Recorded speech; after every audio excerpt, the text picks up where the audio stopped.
Greetings and welcome to What's Wrong with Wolfie, a podcast dedicated to the pop culture from the 80s to the modern day. My name is Jason.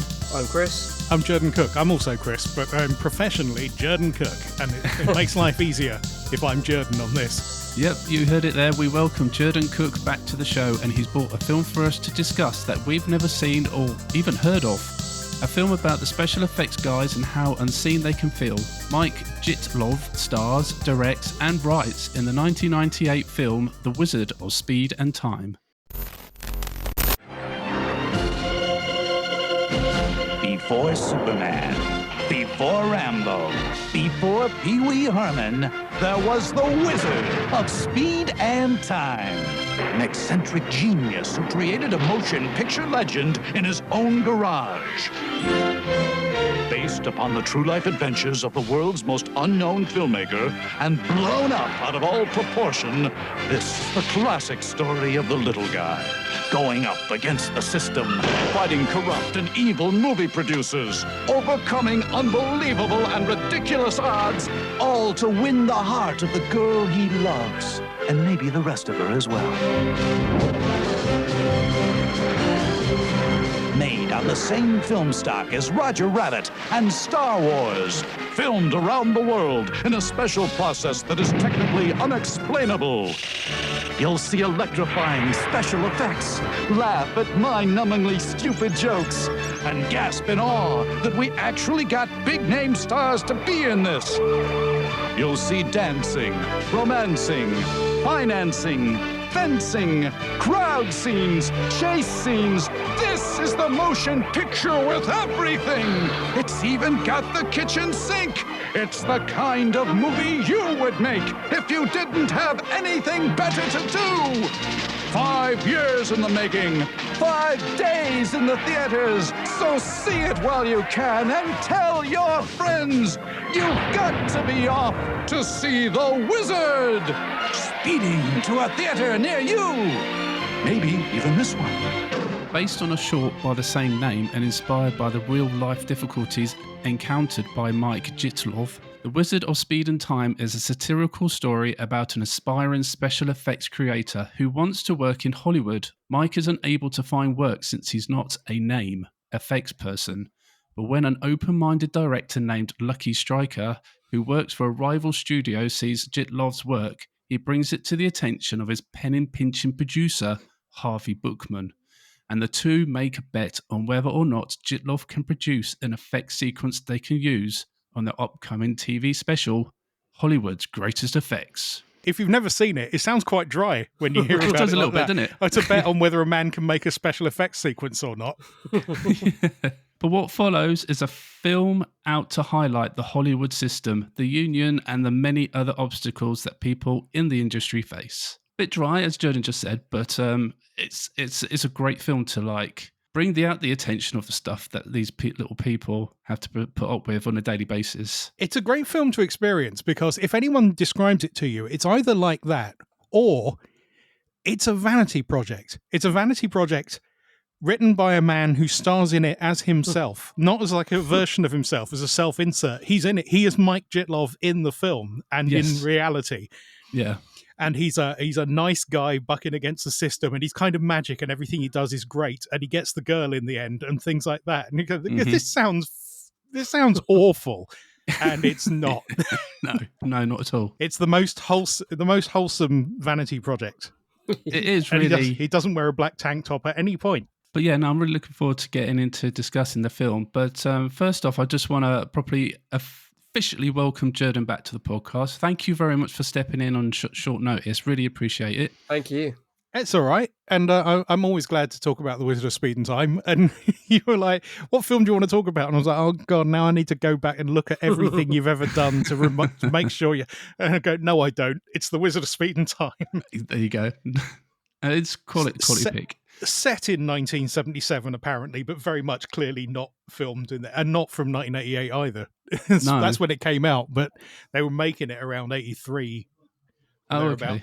Yeah. It's a version of 1977 where you can go and see The Evil Dead and Day of the Dead at the cinema. I love films like that play fast and loose with continuity. It's like, where are we? I don't know, just exists. But yeah, Jerden, what have you been up to, mate, since you were last on the podcast? So you got any projects on the go? I'm a very lazy man, so people bring things to me. I'm still co-composing the music to the game Quantum Witch. Has that been discussed on the podcast? I know you've seen it at EGX, Jason. Yes, I did include it in my EGX Roundup video. So that's a bit where, the games developer Nikki J and I have been piecing bits of music together, and I've been kind of realizing them. But what is, for the listeners, what is Quantum Witch?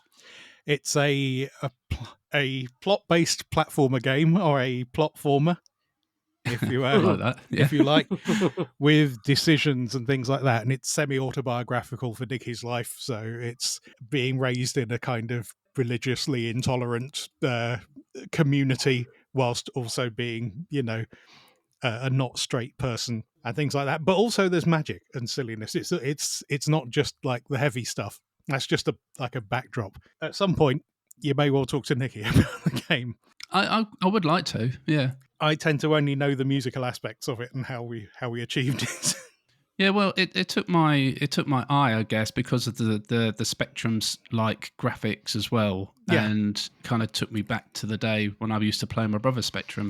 It's kind of weird because you say Spectrum, but like obviously it's got more of a sort of 16-bitish vibe, but the way it's each individual screen is laid out and is named, it's like Manic Miner or something like that. Yeah, I guess it is. Yeah, it just took me, and the whole story and everything was just really interesting.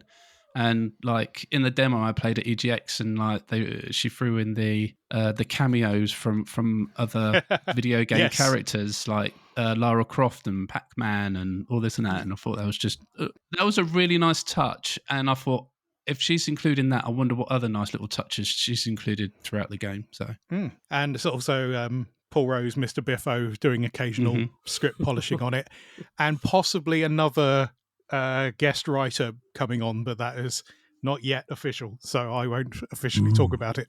No, okay. But yeah, no, cool. Anything else you've been working on, Jerden, that you'd like to highlight before we get into the film?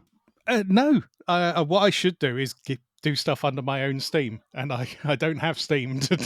Fair enough. We've all been there. Yeah, don't worry. I'm always grateful for anything.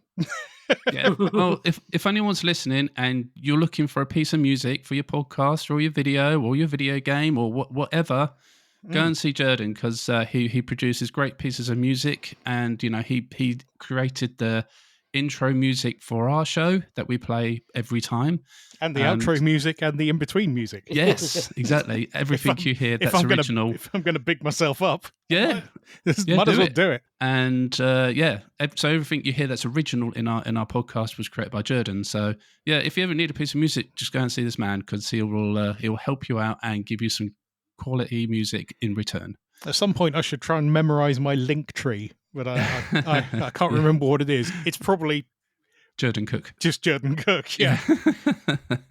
JERDENCOOKE. There you go. Just Google Jerden. I'm sure his links will come up. Okay, Jerden. So why did you choose The Wizard of Speed and Time as your film? I knew you hadn't covered it because very few people have. And it has a tremendous success rate with people I show it to. They tend to love it. I knew I could talk about it. I knew I'd be enthusiastic. You might think it comes from like me seeing it in my youth, but I was like well in my 20s before I first saw it on VHS. And I don't even know how many times I saw it there, because the various versions on YouTube have come from a Laserdisc cut, which is slightly different. I did love that, though. I loved that when I started that YouTube video and the whole Laserdisc intro thing came up, and I was like, oh my God, that was brilliant. But like the edit of that is mad. Like there's music from like later on in the film, just added earlier in the film, and there's lines of dialogue missing. So like in the creation bit, when everyone's dressed up as stars and planets, and the guy's like, "Who are you meant to be? A space bug?" And it cuts, but the guy's meant to go, "No, I'm a Jupiter, and these are my moons." And, Oh. like, I don't know why they felt that they needed to cut that out. But they left in their nice asteroid. Yes. That's bizarre. Oh, and after someone gets fired off that set for moonlighting, someone looks at someone dressed as the moon and says, "Hey, cut out the moonlighting," and that's gone from this version as well. It's very strange. But anyway, that's not why I chose it. That's just me wanting to get in the fact that this is a weird edit that I'm not used to. Yeah. But yeah. nobody has ever digitized the VHS cut and put it up online because Jitlov hasn't got control of the film. Of course, it had to be something like that. That's a whole big thing to talk about that you may have encountered while reading up on this. It's just lovely. It's a love letter to creativity. It's a snapshot of a kind of back rooms Hollywood small film maker, a kind of thing that doesn't exist now, and sort of how much easier it is now to make sort of music or films or whatever at home for when things were massively complicated. Like, I know, look at the guy, when I'm looking at the guy who does the music in this, that is John Massari, the composer of the film, playing Steve Shostakovich, this who writes music, and he's got a book Studio Time, and he's using like a CMI Fairlight, and he's writing things out. And I am at the place where I do music, and I've got a computer and a MIDI keyboard, and that's it. That's the world is very different. It's a film that covers all that, and it's just got a nice sense of humor and things like that.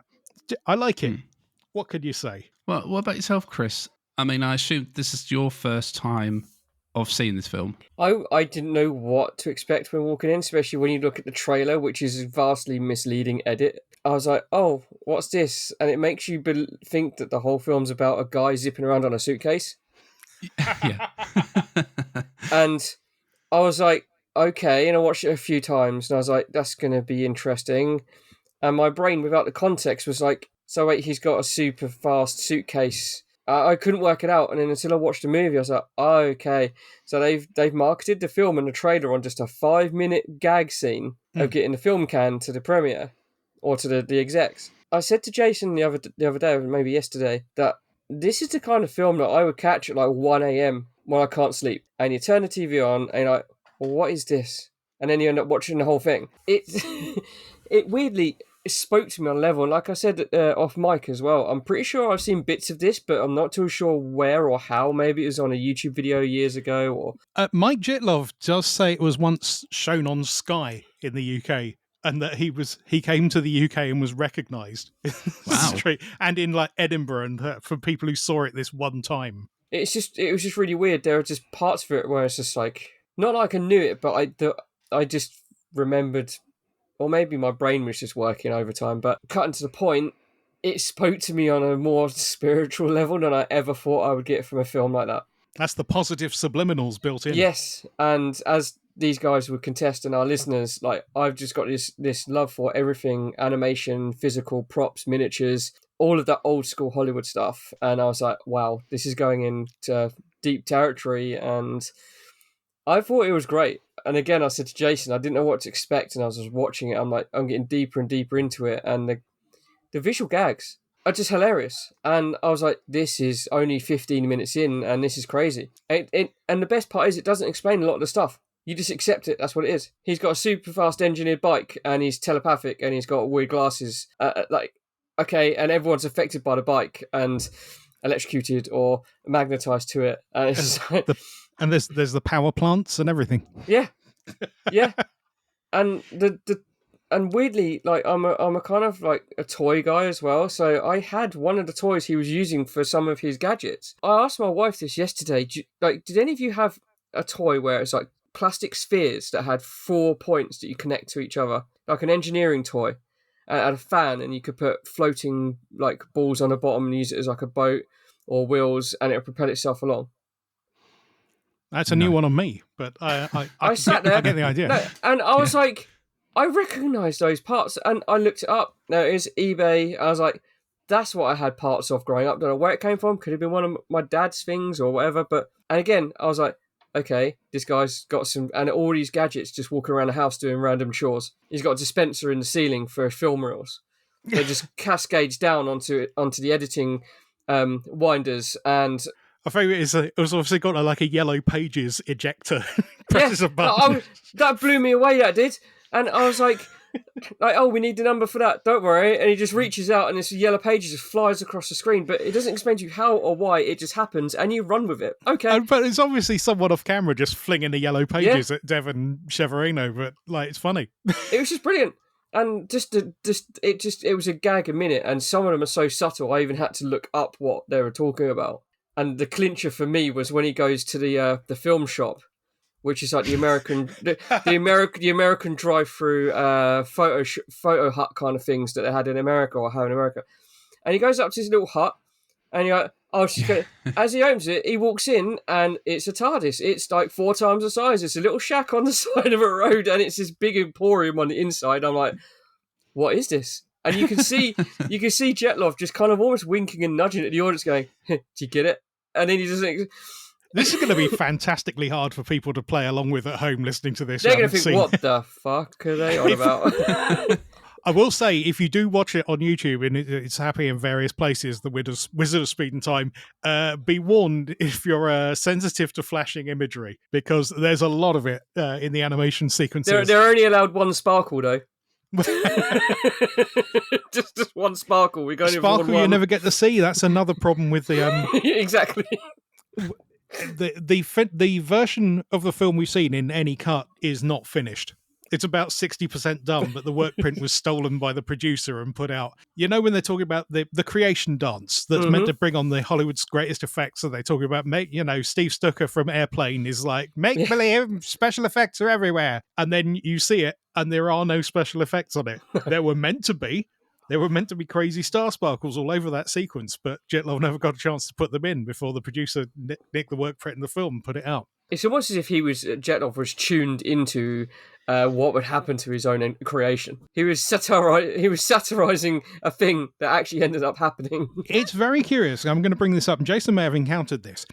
So there's two producers in the movie. There's like a good guy producer played by Steve Brody, the old Hollywood star, who's also in the Giant Spider Invasion. And there's the evil producer played by Richard Kay. When he was doing this thing with this evil producer in the film, he was also dealing with the producer of this film, Richard Kay, who he worked him too hard. He took out a life insurance policy on Jetlov without telling him, in case he died making the film, and he didn't pay him properly, and he stole the work print. This is Jetlov's version of events. I'm not in a legal position to say this is absolutely what happened. But anyway, he had many travails with the producer Richard Kay, who also played the producer in the film. He's very good, weirdly. I quite like his performance in it. The only other thing I've seen him in is a blaxploitation martial arts film, Black Fist, which he also produced and did the voiceover for the trailer. Wow. It's crazy. See, it wasn't when I went down a rabbit hole looking at the cast, and I'm like, none of this cast is familiar to me. And not that's even the beauty of it. Philip Michael Thomas, Angelique Pettigrew. Yeah. I was just going to get to that. There's only 2 of them, and one of them was Officer Rico Tubbs, right? Yeah. They even make a joke about I played a police officer once. And then Angelique Pettigrew, as anyone knows, was in The Gamesters of Triskelion, which is a Star Trek episode. I didn't know you were going to come out with the title of it. That's fantastic. But there's a picture of her from the episode on the wall of her office. Yeah. And she went very legendary from hard drama to full frontal adult entertainment. Ooh. She did, and that's the legend. And Angelique Pettigrew is just basically those Lady Gaga memes you see with Captain Kirk listeners. That's who she is. Yeah, what is Kiss? But anyway, we'll talk about the cast more in the car section. Oh, well, thank you, Jason. Well done. Thank you. I guess just for me quickly, with this film, I mean, I'd never heard of it when Jerden suggested it, so I was very intrigued by when I saw the trailer. And like Chris said, it didn't really give that much away, and it just looked a bit weird from the trailer. I was like, what is this film? Oh yeah, you just responded with, yeah, that looks good, looks bonkers. And I thought, have you watched the first 10 minutes of it or something? And then replied, no, it was just the trailer. Yeah.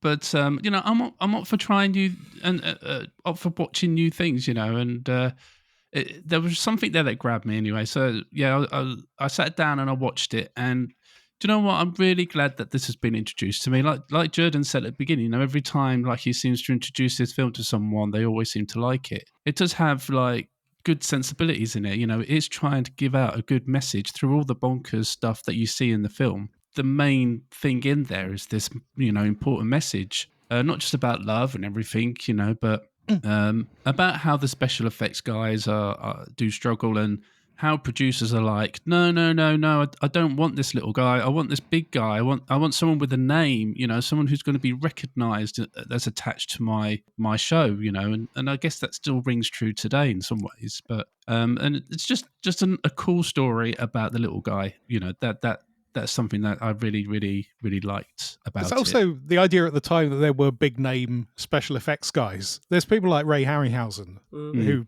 people came to know. But in terms of like stop motion animators, there's him, there's David W. Allen from the Puppet Master films and Robot Jocks and stuff like that. Yeah. And there's Jitlov. And those are the if anyone can come up with names, those are the names. Like, you mentioned earlier, Jerden, about how this film was set in 1977. Perhaps, possibly in another dimension. It did say that on the screen. It did. Yeah, it did. And, but it was released in 1988. So, but I'm assuming that they decided to base it in 77 because the short film that this is based on, that was the year it originally came out in, wasn't it? I believe 1979. Actually. Oh, okay. But yeah, the whole film is a fictionalized retelling of the story behind the original short film, The Wizard of Speed and Time, which isn't the version you see in this film. If you ever see it, it's its own one. They recreated it for this film with new people in. That section at the end is called The Wizard Run. Presumably that is why the setting, but it immediately doesn't make any sense. So I mean, that was interesting on in itself, like how they how they based this on the short film and then created it from that. Like, I think one of the things I really liked about the film in itself is just the energy that's in this film, especially from Jitlov himself. He's a wild physical presence. The way he's vaulting over that desk at Hollywood Studios and things like that. And the gate as well. Straight over the gate. Take that, Liam Neeson. Yeah, 17 over the gate. Cuts to get over a gate. Over the gate, flips in on one arm, straight down the other side, and whoa. I mean, I want to talk about how they filmed this as well, because I really appreciated some of the shots that they did for this film as well. But how they like the decisions to like make the frames of his glasses that he's wearing just kind of like randomly shine green, or like somebody's eyes would just flash, or that, I guess that visualness of the film that really stuck out for me. He throws his business card to Cindy, the girl, and she catches it and it lights up her eyes, and it's a fantastic shot. Yeah. I think that was one of the things that really stuck out for me for the film, was just all the visualness that they threw in. Not let alone about all the other effects I want to talk about as well, like the stop motion stuff and everything that they put in this, because that was incredible as well. But yeah, just that part of the film as well, I really appreciated. I found myself on some backwater discussion forums that go back to 2011 last night, when you just keep searching, following a link, and someone said a lot of this film takes place like because he's telepathic, and someone said, why is he telepathic? And the guy said on the reply, because, well, he probably is, and that's probably exactly what Jitlov would have done. And not being intimately like aware of the project or this film until the other day, I was like, that makes a lot of sense. How a lot of these things happen, where he hypnotizes one girl somehow. Oh well, there is that. Yeah, the bit where he apparently knows that Angelique Pettyjohn's been sleeping with the producer and dressing. It's actually one of my least favourite bits of the film. It doesn't feel in place with this. He even shows her a reel of it. It's like, what? It's when it gets saucier, like it was me in the car. I gave you the clap, which is a tremendous joke, but it feels out of place in this. But they get it out of the way early. For anyone who's listening and who's still not quite sure on this film, like, I mean, it is about the little person. He's trying to get noticed. He's a really good special effects person. He's got a lot of interest in stop motion effects and like when you see his apartment or his house, sorry, you know, like it's just full of like all these little inventions that he's made, and like the telephone is just looks like some kind of weird sonic screwdriver thing. I don't know, and I really appreciated that. To nobody's surprise, his actual home. Is Yeah. it? That he always films around, and he used to like just give his address out in short films. Is it 948 Maltman Avenue? I don't mind doxing him because he does it himself. It's on his website, and let's say it's in some of the short films he put out, Latitude v Longitude and things like that. That's really interesting. I just loved the house, though. It was like the kind of place that I would thrive in. I mean, this room I'm in, for instance, is very much like it. Random boxes and books stacked on top of random stuff. And that's what I loved what you said about Jason as well. Like, he's not just a genius in the special effects industry and animation. He just seems to be a technical genius and invents these world-changing things, but they never go mainstream to change the world. And I love that that untouched plot point there. It's like, yeah, this great satellite phone, a wireless satellite phone that just an unstealable bike. Like when you hear about some of the film is him sort of complaining about movie making unions, and you might that might rub you up the wrong way but like it's not that he's against unions for people like getting properly compensated for their work, but if you're a technician like he is who specializes in a bunch of different fields, then unions are really awkward to work around. They're very expensive. You have to join multiple versions to do some of the things you need to do, and then there are places you can't go. There are people you can't use. That's right. Yeah. And so it's a double-edged sword for it's probably very handy for people who are in the studio system who specify who are particular. What's the word I'm after? Never mind. They specialize in one thing. Yeah.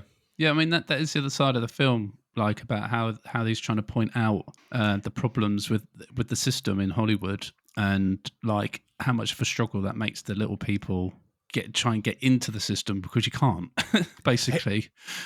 He also does spend a lot of the film complaining about tax. Yeah, he does. That's it there as well.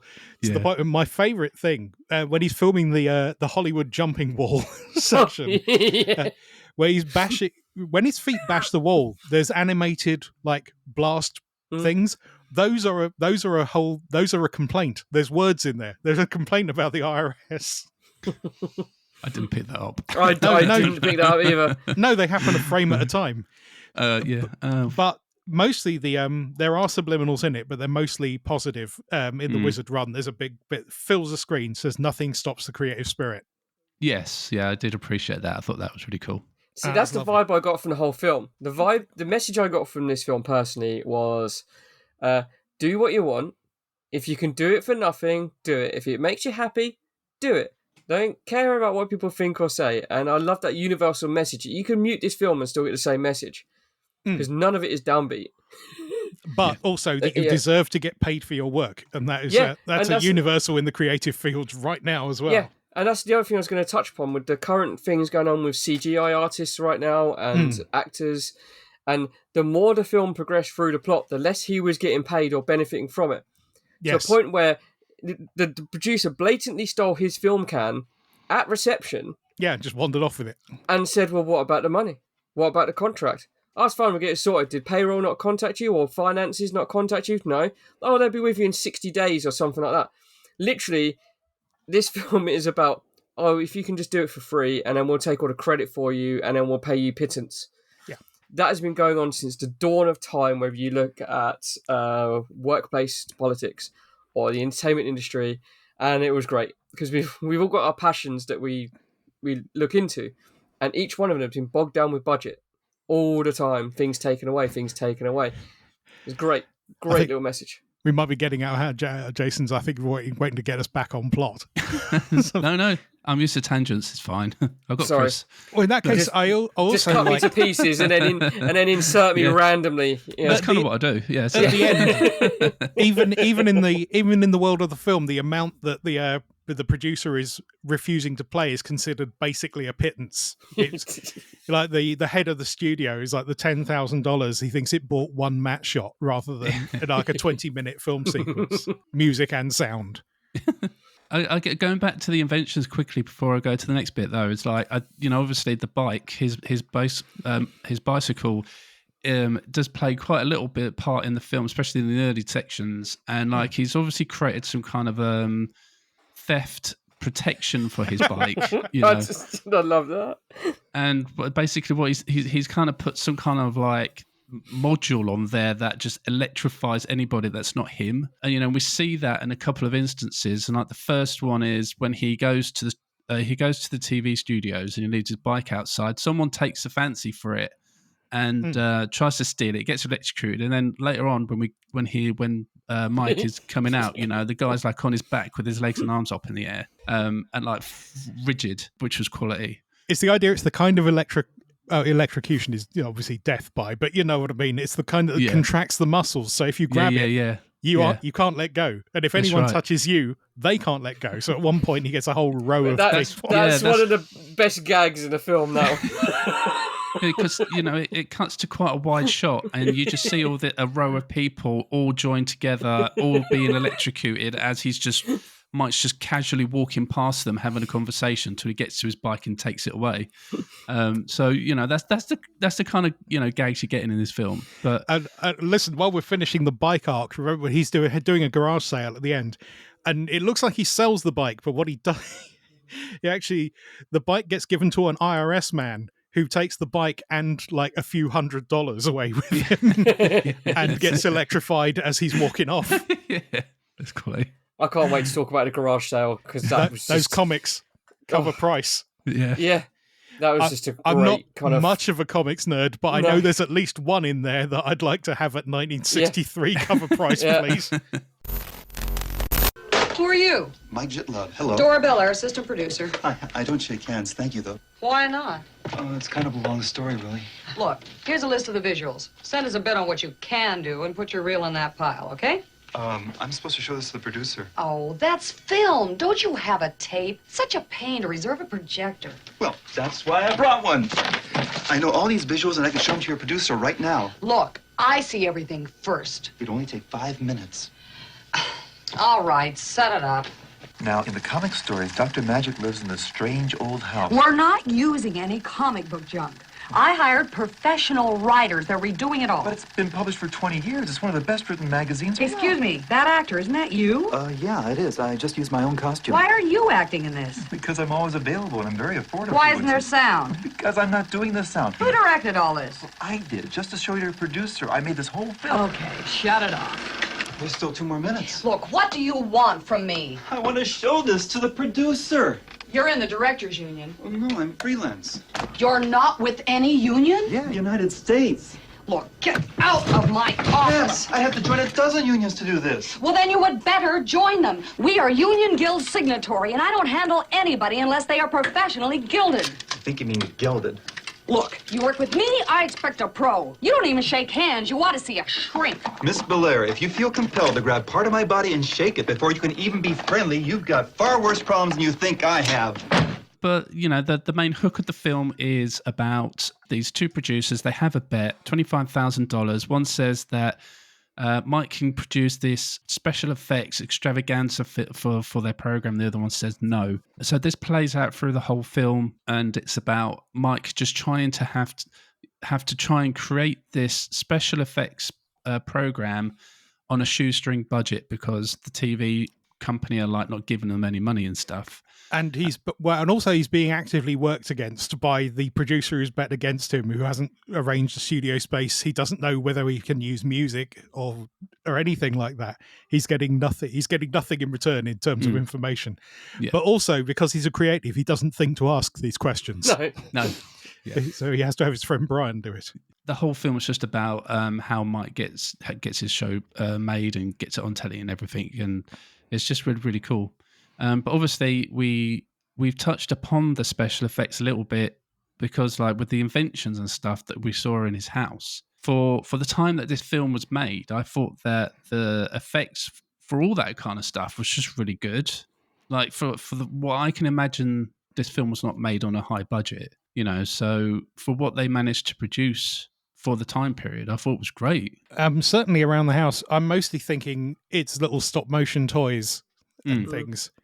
I know he's got a lot of sort of just jumping toys and things.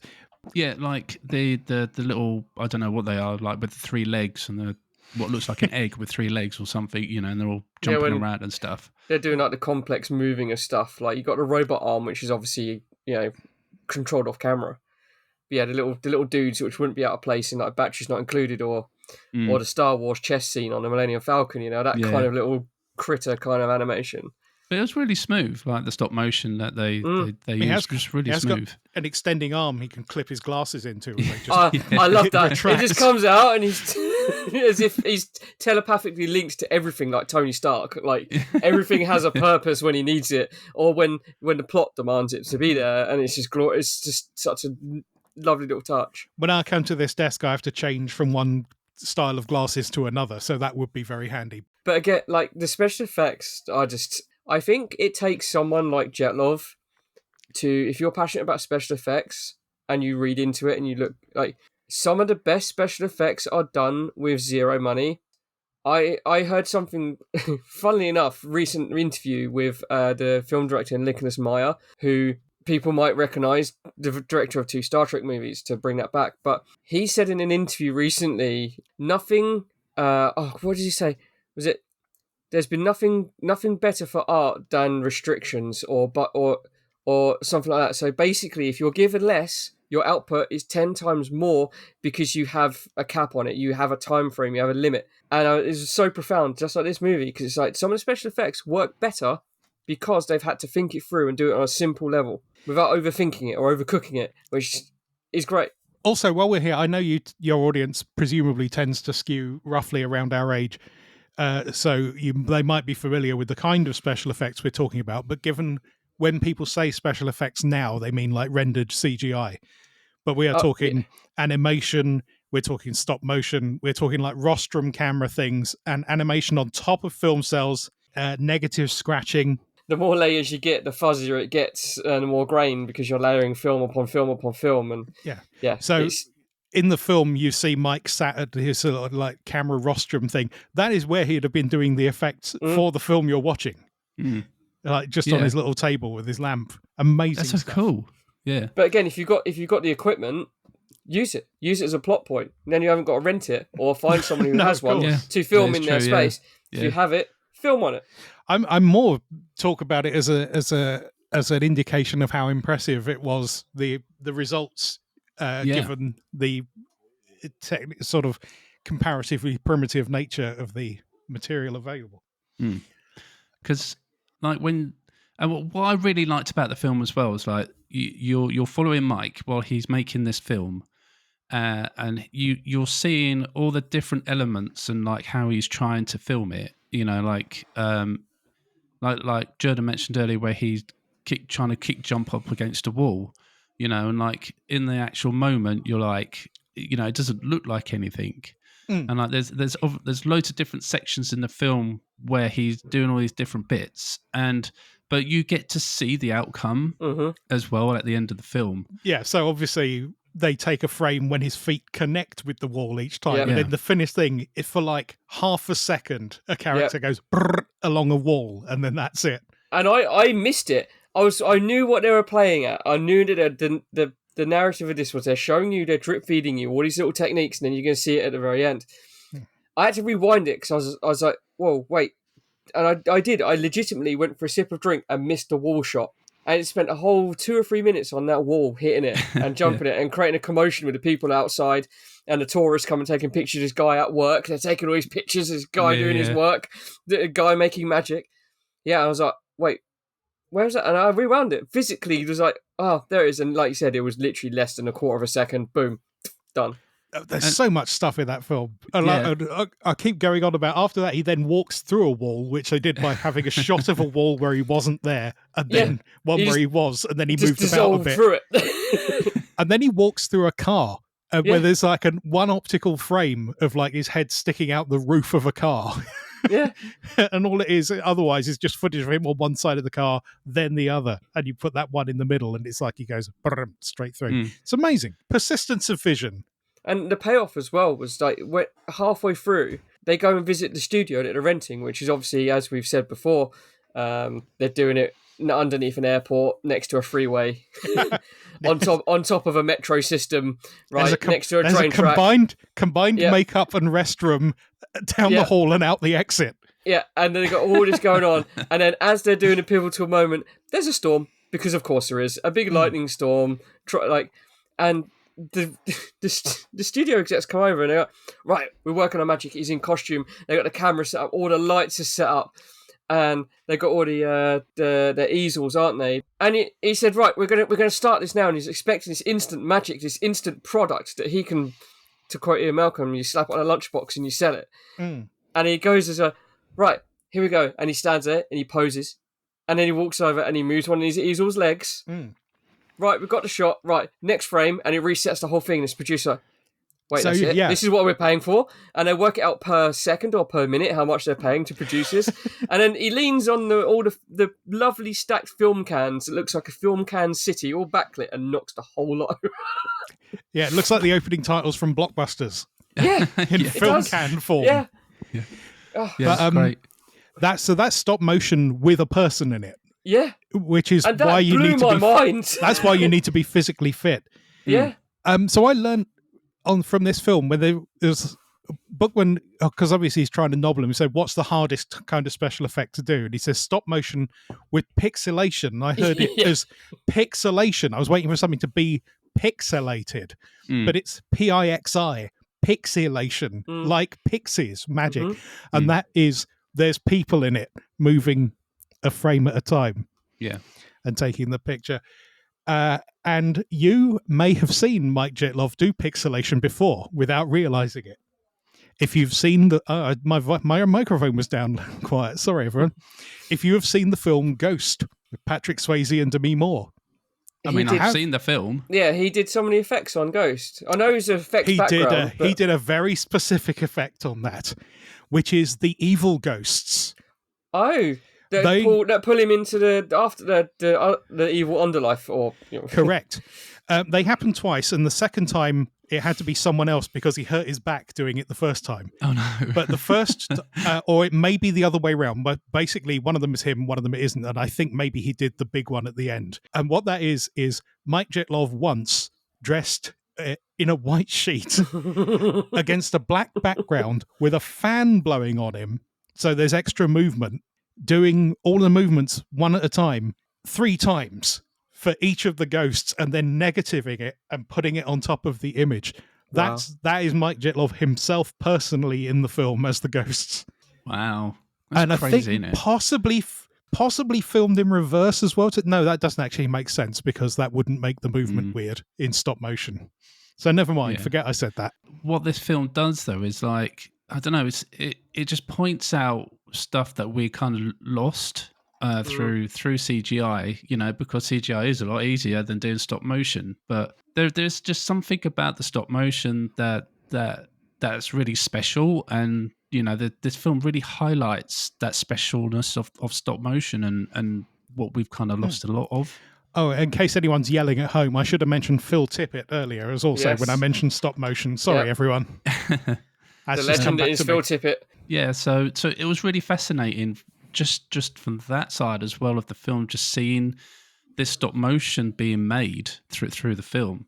Like I say, you get to see it all at the end, which just made it even it gives you a sense of how monotonous it is, but without you having to watch them do it a frame at a time.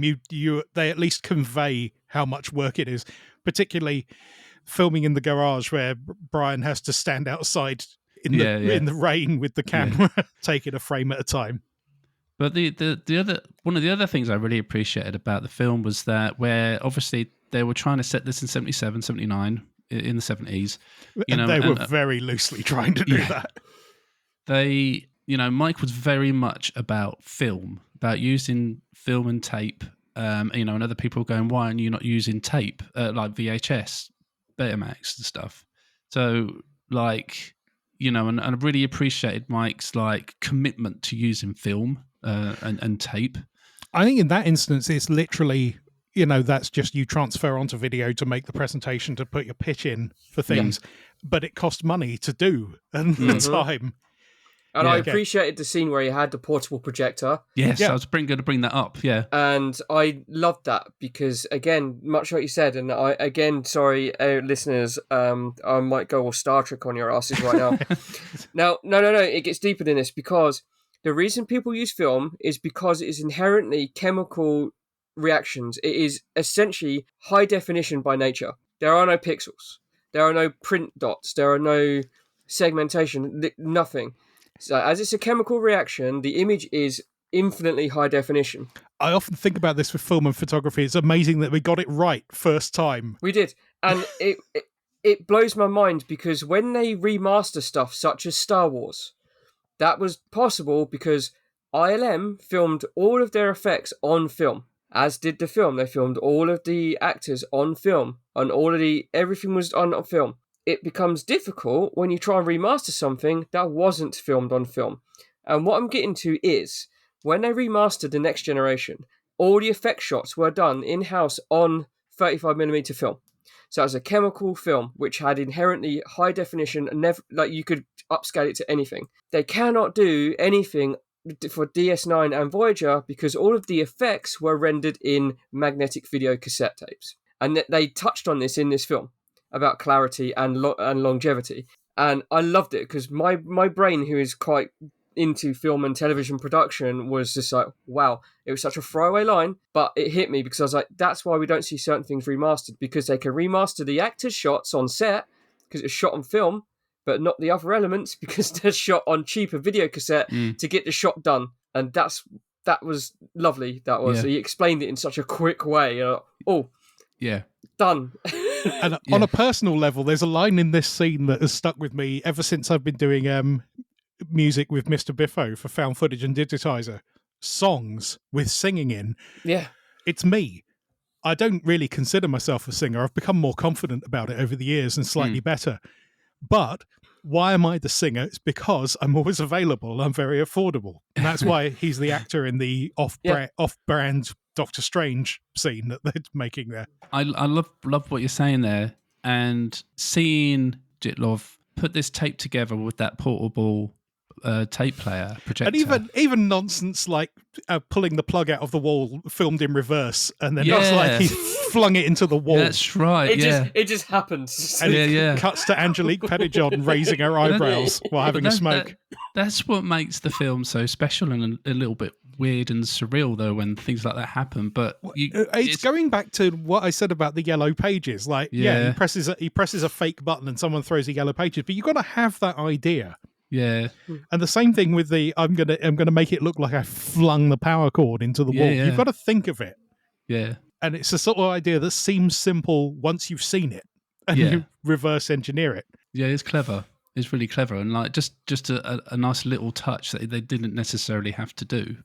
And also, he plays it like Bruce Campbell meets Jim Carrey before either of them were famous. Yeah, it does actually. You're right. I'd never thought about that. But yeah, like I just really loved watching him put this tape projector together and put the tape on and feeding it through and all this and that, and it just harkens back to some, to those days, and just really cool to see again. And like when he's got all the footage and he's all taping it together and he's cutting it, splicing it and whatever on his table in his house. Yeah. Literal cutting with razor blades and tape with the little guillotines and everything, line it up under the lights, click. Little bits of tape on his fingers where he's going bonkers, splicing something together. I'm just kind of sitting there watching this and I'm thinking like how we edit videos today.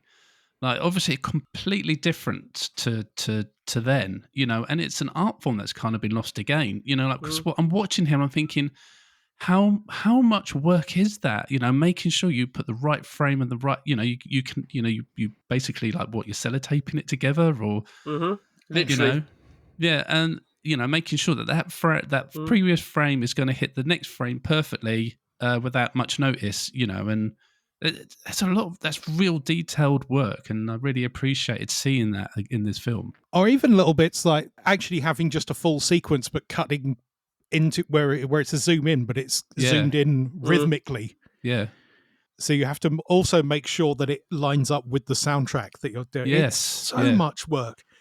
And it's ridiculous now to think about it with our various digital approaches to making video content or audio content. Yeah. I don't know that I would exist in the John Vasari world where I would have to write everything out on manuscript paper and conduct an orchestra and stuff like that. It's madness. No. Yeah, like, especially as well. I mean, what you're just saying there, actually, Jerden. Like, when I've made a couple of 10-minute videos for our YouTube channel, and they've took hours. So for this, especially when he's dealing with stop motion as well, it must even be even harder. If you're just trying to do this with a normal filmed film, obviously that's going to be hard work. But like doing the stop motion as well, it's incredible. Like I've really walked away with a big appreciation for the with stop motion, like keeping the lighting consistent all the time across the many weeks or months you're doing it is amazing. Yeah. And that's what I appreciated the most, was the fact that this was a sheer labour of love. And again, he even says it's a vanity project twice in the movie, I think, or several times. And it is. It is a snapshot of what Hollywood and television used to be. And I love it for that. It's like a preservation thing. It's preserved what filmmaking used to be like, and and how special that was. And it's perfectly timed, because a couple of years after this, The Abyss would come out and change special effects forever. Yeah, and it it's would. True. ILM would come out and do The Abyss, and Dennis Muren and his team would then go on to Terminator 2, Jurassic Park. Next thing you know, boom, by 1991, there's no stop motion unless it's intentional in a film. That's completely perfectly timed snapshot of what it was like to edit and stop motion and animate, and all these sight gags, which takes hours, if not days, to set up for a single second of a sight gag. I can't remember who said it, but there's that quote about how everyone thought the change from physical to digital effects would be a slow fade, and it was a smash cut. It was. It literally was. It really was. Yeah, it was within 2 years. But that's why it's great to see stuff from just before that happened, like Gremlins 2. Gremlins 2 is like possibly the pinnacle of model work, creature work in a film. It's astonishing. There's so much of it going on. But I just really wish this film was in the zeitgeist more. I wish more people knew about this film, just for this reason alone, for this way that this film has preserved this filmmaking. To go back and watch and see it, it's incredible. Now you know it exists, you will find a whole bunch of us going back several years online. You may even be able to contact Jitlov himself. And that's what this podcast is here for. Another podcast is to tell people about these things, and then go, if you're a fan of film and its technical abilities and how to produce it and how it used to, go and watch this film, and you'll come back enlightened and happy. There was a hope. I don't know if it's still going on. When they did a Kickstarter for the soundtrack, and I couldn't quite reach it when I was coming here. I've got the 12-inch of the soundtrack on green vinyl. Of course. So lovely. Green vinyl, of course, it's green vinyl, and the center label is the wizard logo, the running wizard in the circle. That's great. Somewhere also, I've got like original T-shirts and badges from the time from people who worked on it. I was a proper nutter back in the day about it. I'm going to take a small tangent here. Talk about a small world. Kickstarted that, and inside there's a little sheet of some of the backers, and you can look down and you'll find my name, and if you carry on reading it, you'll find Ash from Under Consultation. Oh, really? In there. Nice. I had no idea. And I think his partner Sol kickstarted it for him as a gift. Oh, wow. That's think beautiful. It's when I asked him about it. Yeah. Oh, that's amazing. What a small world sometimes, isn't it? Yeah, and that was John Vasari himself, the composer, who got that kickstarted. And there was talk at the time about trying to get the proper print together and get it like as close to finished as possible. Because Mike's old now. He's like, I think he might be approaching his 80s, if not over it. Yeah. I think I was on Wikipedia. I think he's 74, 76. He looks even more like a crazy wizard now because he's got long white hair. That's what I loved about it. Like, it's really, really tall, gawky looking. But he still wears the green jacket, obviously. Of course, yeah. And so there's never been a high definition version of it. There's never been an official DVD. At some point, Jitlov gave, and I think this is a quote, his official seal of non-disapproval to people who made pirate copies. So he doesn't mind that they're on the old YouTubes. And I think he has the rights now. I don't think it's SGE. Now there's a lot of other companies involved. At one point, I was also obsessively bought VHS copies because like I wanted to I was in a one man preservation mode of buying the UK Medusa Pictures one. It's a lovely front cover. It's like, not lenticular, but it's like shiny. Yeah, I don't have any of this stuff to hand. It's all in boxes. No, well done you, sir. You know, well done for trying. You know, I tried. I got 3 copies and stopped.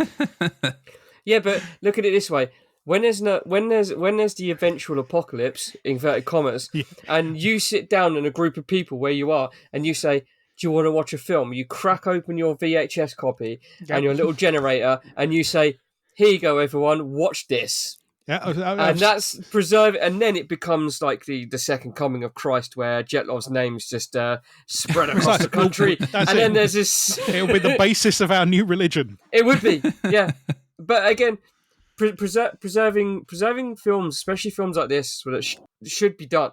Yeah. Like, not so much agree. the National Film Archive or the archive. Is it National Film Archive? That's in America, isn't it? Or library or something like that. Films like this should be preserved somehow, because they must still have the master films. It was all filmed on probably 35mm or 16mm film. Yeah, it's famously flimsy. That's the problem. That's the problem with like. I nearly mentioned Michael Mann's film, The Keep, earlier when you talked about seeing a film at 1 a.m. because that's how I saw The Keep. And I was like, that's a film that makes sense when you can't sleep. Yeah. But that is a film that came out unfinished, and that's not going to be finished. Michael Mann's not interested in doing it. The footage is probably gone. But this is the kind of film you introduce to a group of stoners. Yeah. Like if you have smoked a massive doobie and you watch this film, it will be the masterpiece. You'll sit and go, I need to dig this up. Just hand it out to weed smokers. In the spirit of like, hey, what do you think these people are on when they watch? It's also very good to just watch with a completely straight head and enjoy the creativity. You don't need to have any chemicals in your system, because I sat there and I don't think I blinked for an hour and a half. And again, apart from when he ran along the wall. Yeah, exactly. Like, damn it! Yeah, I and blinked. it was all building up to that last scene, and and I loved it, the constant looking into the camera and smiling like that kind of like. But again, I watched this and I had no idea what I was getting into, and when I watched it, I was just like, I sat forward and I was like, oh, hang on. It's lovely. It is, as I say, it's the only nice vanity project, nice guy against the system, film. But again, it's again, to quote another famous movie, "The penitent man shall pass." He was patient all the way through it, and it ended so happily. It did, and everything happened the way it should have done, and no one. He advertised on the moon without a permit. Exactly, with a massive laser gun. Well, there's one more thing I want to quickly talk about before we move on to the cast, and that is the way that some of this was filmed. Like, and some of the shots that they produced were really cool. Like, I really, really, really liked them. There's a couple of enduring mysteries still about a couple of the things in it. So let's see what you're saying, and then we'll see. Well, one of the examples I was going to talk about was like when he is trying to speak with the unions, and that there's this one shot where the camera is really focused on this union guy, but you can just see the shadow of Jitlov's face cast against something on the desk. Stylish. And that's all you can see. And like, but it was just a really cool shot. Like, well, I think also that whole thing is like all of the animation, all the union bits are filmed kind of in a style in keeping with that union. It makes me think of there's a bit right near the front when Bookman says you can't make a film, you've got to have these things. You've got to have a bedroom scene and a chase scene, which you do eventually have. And then he lists a bunch of different types of shot, wide shots, 2 shots, over the shoulder, sync sound, and as he says all of them, they all happen on screen. Yeah. It's brill. So it's also a film of a man going, look, I can make a film. Yeah, and he really can. Like, just those shots, incredible. And I just really liked it. I don't know if there's the other examples you got, Jerden. One of the biggest enduring mystery is that the house he lives on is clearly up quite a steep hill. Mm-hmm. But there's one bit where he comes back home on a push bike with his legs sticking out. and he rolls up the hill, Yeah. and no one knows how he did it. And every theory anyone comes up with doesn't work. Like the main thing people thought of is, hey, well, they filmed it in reverse, which terrifying, going downhill backwards on a bike, but also like there's traffic in the background moving normally, and he clearly wouldn't have had a budget to stop traffic and make people drive backwards to make this shot work. No, and also how are you going to sharp turn on a dime going backwards down a hill? Absolutely. You can't even do that going forwards. And he's not towed by anything. And the other amazing thing, and it's a shame they didn't quite do it in one shot because they cut away to Bookman splashing the check in the pool, is he spends 2 minutes at the bottom of a swimming pool. I was going to wonder about that. I was sitting there looking for a scuba diver with an air tank. Now, there was a black mass at the bottom of the pool, which could have been a diver underneath your tarpaulin or something. I do know the answer to this one. Because years ago, I did have I did have an email conversation with Jitlov. I sent him some of my music, from like my late 90s music, which sounds a bit different, and talked to him about stuff. And I asked him about this, and apparently he had childhood asthma, which has given him an idea of how long you really can go without breathing. Oh, wow. So that's him. They just flung him in a pool. And he just laid there and just... Yeah. And it would have been absolutely tremendous because it's the same shot when he starts swimming up. If they had held their nerve and not cut away, so you could see him go, because it's clearly not a dummy going in. And then he stays there. That's him. That's him just with no equipment, no nothing, just laying there waiting for the scene to play out. It's amazing. That is insane. Yeah. Because it's not like he comes out of the pool as well with no oxygen deprived fuzziness. He just gets out of the pool, stands up straight, delivers the shot and the line. I say, how did you do that? He goes, find out! Throws him in the pool while his glasses go flashing, and then he knows the check's going to bounce weirdly. Yeah. But anyway, I love that gag. The check bounced. Yeah, it took some plaster off the ceiling. I love that gag. Also, the music goes bang, bang, bang at that point. It's like bounced so hard it damaged the ceiling. For context for the listener, the scene that the guys are talking about is like Jitlov crashes this dinner party thing, this big posh party that one of the producers is throwing, and like they're out in the garden. He's got his own swimming pool, and he gets pushed into the swimming pool, and they're all just kind of waiting for him to come back out, and he doesn't because he's all just hanging out, waiting for his money to be written out on a check. He gets given a damp check. Yeah. A damp check, yeah. But and these are just some of the highlights of the films that we've talked about, and there is a lot more. I'm sure we're going to get into them when we get into the cast, which is what we're going to talk about next.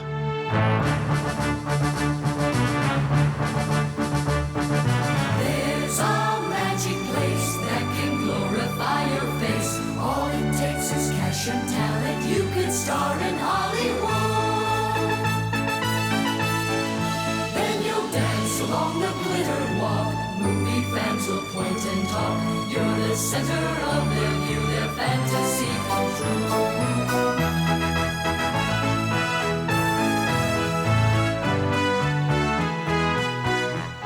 Well, the cast of The Wizard of Speed and Time. I mean, I haven't said this actually, by the way, but what quality title. I love it.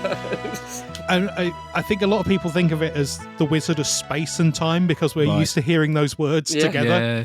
And it's very weird because it doesn't really make sense as a phrase. No, it doesn't. But then again, his bike has got the word speed on it, so he clearly likes it.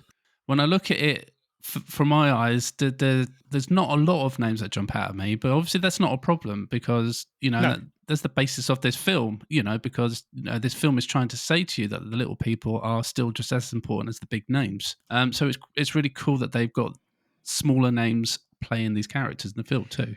And also the guy who ended up being the biggest name in it wasn't a big name at the time when they had him. We'll get to him definitely. That's the biggest indication that it was made well before 1988. Yeah, when it was released. Yeah. So obviously the lead actor Mike Jitlov, does he just play himself? Yes. Obviously, I don't think he's got magical powers. So, No. so he's That obviously we know of. No. he's obviously a slightly exaggerated version of himself. But I was going to say every time I've seen him, he's on camera. So he's playing himself up even on then. So yeah, I mean, like he's playing himself, and like when you watch it, clearly his brother is his brother and his mum is his mum in the film. As well. Yeah, because Mike cast his real mum and his real brother to play the same characters in the film. They only play bit parts, but they're definitely there. That's what I needed to ask. That as you brought this up, I'm going to have to ask: are they twin brothers? No, they're just very similar. I think Greg is older. When that scene came out, I was like, "Oh my god, he's thrown another optical effect into the ring! Like this is getting real." And I sat there and I was like, "It can't be playing two because the transition and the split and the grain wasn't there to that would have been a ridiculous effect to attempt at the time." And I was just like, "Hang on a minute, no, it can't have been," because I didn't pay attention to the credits. Even if his brother's not credited, I don't think I saw it come up. Oh, he is. Yeah. Oh, he is. Greg. Yeah, they are so similar. It's ridiculous. I was convinced they were the same person during this film. They share the same taste in glasses, which helps. Yeah, it does. But Chris, how did you warm to Mike as that character in the film? He's a total natural in front of the camera and behind. And again, that's very rare because sometimes you'll get things like directors doing cameos or other way around, and it doesn't land correctly. But for some reason, he's got such charisma and comfortable demeanor. He's a better actor than Quentin Tarantino, is what you're saying. Oh, yeah. And I just thought it was great. And he's got that lovely energy that you just... He's your crazy cousin that would turn up at a party and do all the cool stuff with. Uncle Mike. Yeah. Yeah. And I loved it. I just thought he was just such a natural... But then, I suppose if you're doing your own animated projects and stuff, you get to that stage where you're performing in your own things because, he's available and he's free. It's very affordable, yeah. And I thought it was great. And the wink, wink, nudge, nudge, fourth wall breaking was constant. Just so subtle at the same time, and it was great performance. I loved it. Yeah, and like he's so likable and kind of really warm character as well. That really, really helped because it really came through the screen. And he also, this is stuff I should have talked about earlier. In the film, he does things that are fictionalized versions of things he's done in reality to annoy studio bigwigs. So like, he can't use what they call outside music, right? But the way he gets the music to work is he's miming to the song in the stop motion thing, so they can't change it for anything else. But there's a Disney short called The Collector, which he did. But what Disney wanted to be was it part of a whole show where people weren't specifically credited, and so he credits himself and all of his friends like in the film with little stop motion toys carrying letters about with their names on. So if you search for Mike Jitloff, The Collector, you will find that Devon Chef Ferrigno and people like that getting the credit in the film itself in a way that they either have to not use the film. What a legend. That's what I was fascinated by when I was going down the rabbit hole last night, and I found out he did a lot of work for Disney and other special effects houses because you're jobbing effects guys. That's how James Cameron got to be a director, because he was a miniature and second unit director on films. And at the garage sale, he's got a miniature, which is a Mickey Mouse head. The Mickey Mouse satellite, which is literally, that's from a short film he did for opening the Disney Channel. Exactly. And he did, which is in the film. I'm guessing you bought that out to put in. I don't know. That's what I was amazed at, because not only do you have some really batshit crazy like Family Guy cutaways in this. Like, it was way ahead of its time, like, structurally, this film. This guy picks this up and asks about the price for it. And he's like, $20 or something like that. And then the guy says, you can't sell it for $20, you know how much it's worth? And then it just smash cuts to the short shot of it around the planet, doing a whole Death Star thing on whatever. I was like, that's... piloted by a green wizard, by the way. And I was like, was that... And I looked it up, and yes, sure enough, it was an actual individual thing, not shot for this movie. It was a visual gag. One of the props were there, shaped like Mickey Mouse, that was actually used on a Disney promotional thing.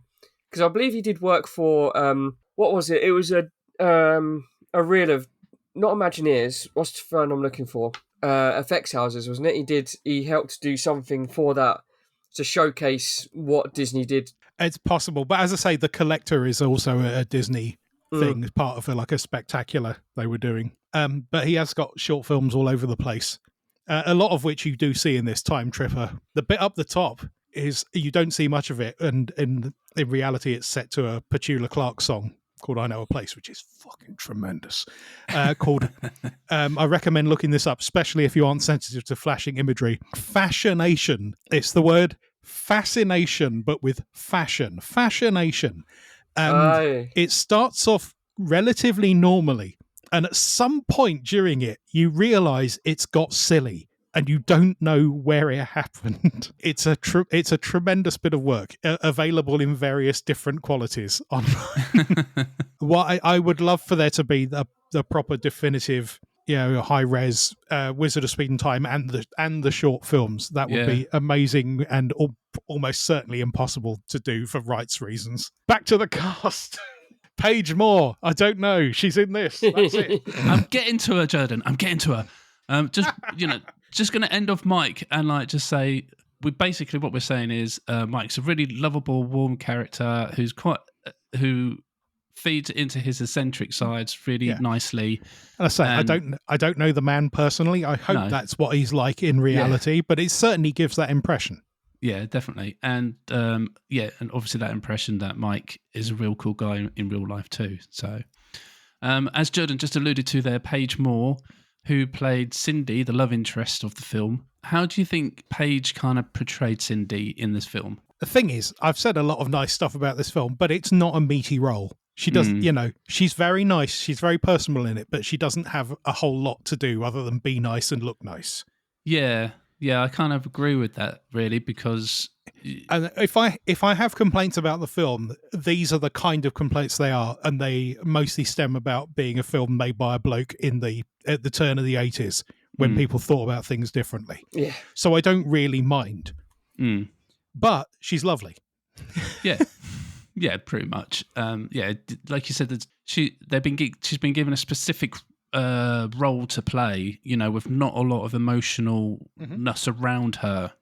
She's there every time she's on screen. She's really happy. She's really chirpy. She's really into Mike as soon as she lays her eyes on him, and that's just how she is throughout the whole film, basically. And Mike has something that a lot of us don't have because he was a very studious man who lived at home with his mother. What he has is a solid memory of his first kiss because it's in this film. That's it. Wow. The big kiss at the end. They led up to it. Oh, that's awesome. And you could look at that and go, that's a bit creepy and weird. But again, it doesn't seem that way. No. Once you see it, it's lovely. Yeah. How about yourself, Chris? How do you think Paige portrayed Cindy? Again, it's just like you guys said, I can't add anything more. It's just the girl that's in the mix for the romance arc. It's the good guy gets the girl at the end, and she did a decent job. I don't know much about her. She was a beauty pageant kind of woman. She was Miss somewhere or other. So I don't know that she does. I've never really looked at her IMDb to see whether she did much in the way of acting. No, because I've never knowingly seen her in anything else. But again, I got no complaints for what she has to do in this film. Lovely stuff. And she's able to be animated in the running sequences. Yeah, that's true. And it's really hard to describe the wizard run. You just watch that bit. Yes. Just absolutely tremendous. Yeah, it's something that needs to be seen. Well, okay, then we'll move on to Richard Kay. I think we probably might have a little bit more to say about him and his portrayal of Harvey Bookman. Now, I saw the Substance recently, which also got an odious producer called Harvey in it. But in recent years, it's got a very different vibe. The choice of calling your sleazy producer Harvey. What he does remind me of is my old landlord from Hendon, who was also very sleazy man. I'm very sorry you have to deal with that. It's all right. He's long gone. This character is like the stereotypical producer man who's like just angry, isn't he? He is angry, but he's also a drinking gambler. Yeah. He apparently makes a lot of money, but he seems to blow it all on things. That's right, yeah. And like I mean, there's fed into the betting thing because It's also, there's no real reason, because he would benefit from the show doing well. He's just petty. There's no real reason for him to be this guy. That's right, and he's just horrible to everybody. He's always short, he's snappy. And it's revealed near the end, of course, that he marries. He's married to like I don't think it's the daughter. I think it's the niece of the head of the studio, Muriel, which is probably how he's in the position he is. But yeah, I mean, I think this film kind of needed this character to have that yin and yang between Harvey and Lucky. He's very broad, but actually he plays it very well. He gets into it. He's happy to dance about like an idiot and fall onto a piano. Yeah, that is very true. Because like this character in particular, he's got one of the biggest things to lose, which leads into like all the bets and stuff, like where he's under pressure to produce something good with the money studio, and the big wigs want something really special, and this is the pressure he's under, which probably feeds a little bit into this. But again, angry. Maybe it's simply that he doesn't believe in the Jitlov thing could come off, but he shoots himself in the foot so hugely for some reason, because he decides to take up an adversarial position. To win definitely. 25 grand, which that's the wage that's the wage for the whole shoot for the two producers. I didn't like him, so therefore Richard played him well because he got that hatred for him. And then learning that he is also in reality the sleazy producer of this film who tried to cheat Jitlov out, like in terms of life imitating art. Yeah, that's astonishing. Yeah, it adds a frisson of enjoyment to it. Yeah, it does. And then you can watch Black Fist and see him get beaten up. Oh, well, there you go. That's worth it, isn't it? It was the cliched moustache twirling person with the puppet strings, even chomping down on a cigar the entire time. Even down to the permatan and the really dodgy wig was purposely looked to make him look like I'm worth $1 million, and you do what I say, or you don't do it at all. Mm-hmm. Even down to the white linen suits, stuff. Like that. He's very enjoyable. I don't like because obviously he was a bad guy business wise. Beyond that, I don't know anything. But so I don't like enjoying him in the film, but I do. And that's what I'm saying. Like I think he played it so well, because you did hate him, you did not like him. So I always take that as an element that the actor who's playing the character is done really well to get that. There is, and he's also happy to be disliked in the role, which a lot of people can't do. Reminds me of it's a Vicar of Dibley episode where the mayor plays King Herod. And he decides to play King Herod as like the nicest, kindest man because he doesn't want to be disliked. Brilliant. Moving on to the next actor, and that's Steve Brody, who played Lucky Strider. And his surname's not Stider, it's Staeder.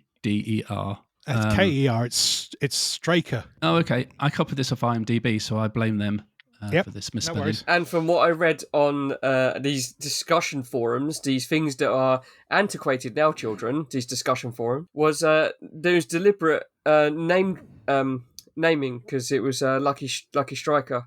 It's a cigarette brand. Yes, that's right. I read that as well. My brain was like, "Whoa, it's going so deep." Just such a stupid gag, and it's like, "Why is that there?" Well, why not? That never occurred to me until Jason said Lucky Striker at the top of this episode. And I thought, there you go. Harvey Bookman, don't know where that's come from. No. Well, I suppose Bookman does the books. I don't know. Or bookmakers, because he bets a lot. Yeah. Steve Brody, he's the... Steve Brody was an old heartthrob in the 50s, That's 60s. what I was going to say. I'm sure this was the guy that was in like 1940s, 50s and 60s films. Yeah. So he was the one that came into this film with probably the most pedigree. I guess so. Yeah. But by this point, he had I mentioned Bill Rebane's giant spider invasion earlier. Mm-hmm. He had become a more affordable actor. He also does some of his best stuff in this when he's complaining about that unions, but Mike can't just take a bunch of film cans from one place to his garage because of how various different unions are going to complain about things. And also he's trying to direct, and also he's swinging a lightsaber around for some reason. That Star Wars gag was just glorious. Because it's just a light tube, but as he gets more annoyed, it goes... That's right, yeah. That's some of the best acting I've seen Steve Brody do in anything. But lucky, he's obviously the other producer that's involved in this bet, and he's the more nicer, grounded, I'd guess, person out of the two.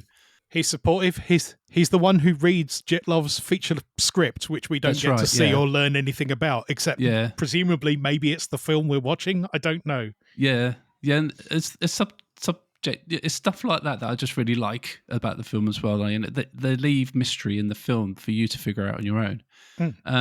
But yeah, Steve, he just played it nicely, and again portrayed I am the nicer one out of these two, and it was cool because that yin and yang of Harvey being this absolute git, and then and because he's the nicer character, we learn less about him. Yeah, that is true. We don't know about his home life. We don't follow him around. Yeah. We learn a lot about Harvey. Chris, what did you think of Steve's performance as Lucky? Again, nothing more than what you guys could say. He was just that everyman who wants to give everyone a chance, regardless of their background or abilities. The you'll never know guy. You never know, and he was right the whole time, giving him his extra give him time or give him a bit of a space, and then he was right the entire time. One of those guys who are just, and he's been shot down all the time by the person above him. Mm-hmm. And it's just do you know what? And then everything he said came to pass, and it was just a great performance. And again, it's not so much that guy underneath, kind of your Smithers in The Simpsons kind of character. It was more confident than that. It was more the quiet guy that knows he's right and just watches the boss load the bullets and shoot himself with them. Well, what's an interesting thing is that one doesn't outrank the other in the business. No. They're basically at the same point on the ladder, but they're working against each other on the same project. Yeah, no, that's true. Yeah. Sorry, but as you say, he is the more level-headed and reasonable of the two, and would pay people. Yeah. He's conscious of he gets paid for what he does, and you need to pay for people what they do, even if no one sees it. Pay the person for their work. Absolutely. All right, the last name I've got on my list is Philip Michael Thomas, who played the policeman Mickey Polanco. I've never known the character's name because you don't need to. No. Well, this is listed on IMDb, so that's what I've gone with. He's the, what Jerden's been alluding to, I believe, on how this kind of proves this film was not filmed in 1988 because this guy went on to be in Miami Vice. Mm-hmm. My understanding is, and I think, Chris, you said this earlier as a joke, but a part of how he got the role in Miami Vice was that he'd played a cop in a movie, and it was this. And it was this film, because I was looking it up and I was like, wait a minute, how? And then they must have seen this film, and he's gone, I played a cop in a film once. And possibly before it was out. Yeah. Did they just go on a whim and say, okay, you're hired? Or did they actively see a work print of this film or something to solidify the fact that... But he's not doing much policing in this at all. No, I'm sure he did. I'm sure he did an audition as well. Yeah. Had a scene for Miami Vice, but he's very good. And again, he's just one of those effortless actors who you just watch, and everyone knows him as Tubbs from Miami Vice. I watched a lot of Miami Vice because of my mother. She had it on occasionally, so it was quite nice to see a familiar face in amongst people that I had no idea who they were. And the only two people I recognised in this was, we said her name at the beginning of the show, Angelique Pettijohn, who Star Trek fans would know from that episode. They're the only two I knew anything about. So I went into this film totally blind about any of these performances or actors or anything. But again, I only know him from one thing. I only know her from one thing, one 45-minute episode of television. That was great. And he got the girl in the end as well. He did, yeah. And it's that. That's true. She was married as well. Yeah, it's that age-old thing where two people are miserable in their marriages. It's that trope, isn't it? And they're both so perfect for each other, but neither of them can see it. And then just randomly, at the end, he wins the girl and she wins the boy. And we went with that too. We slammed in this little romantic nugget into this film as well. All it took was for them to chase a couple of guys who'd stolen their police car while using a crazy 1940s Keystone Cops police car, who was in turn chasing a man on a briefcase. On a briefcase, which wasn't just a motorised briefcase, it was a film storage device. Yeah, and Dolly. Yeah, it was mad. Absolutely mad. And that's when they realised they only had eyes for each other. Lovely. Yeah.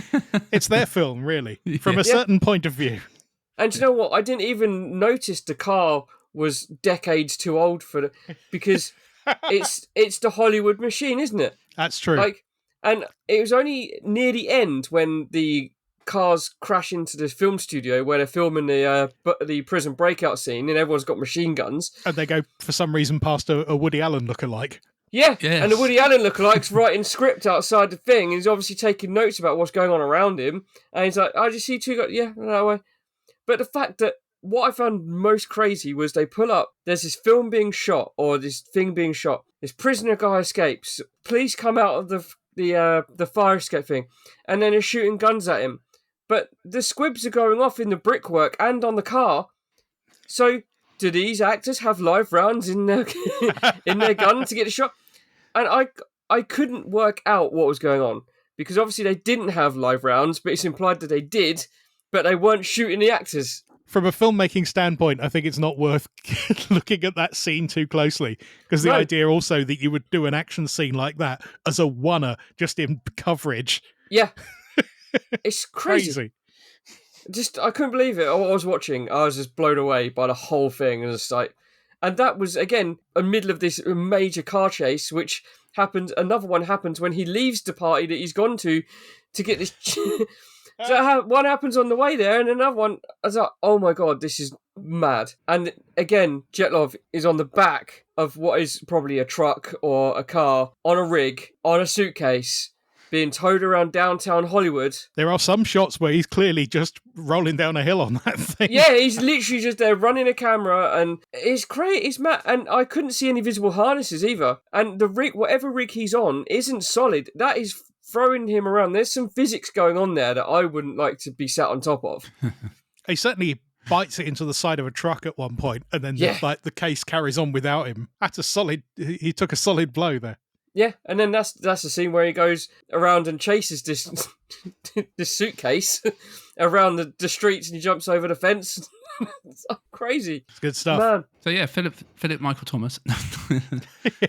So yeah, it's what happens when I get on a podcast. You can't.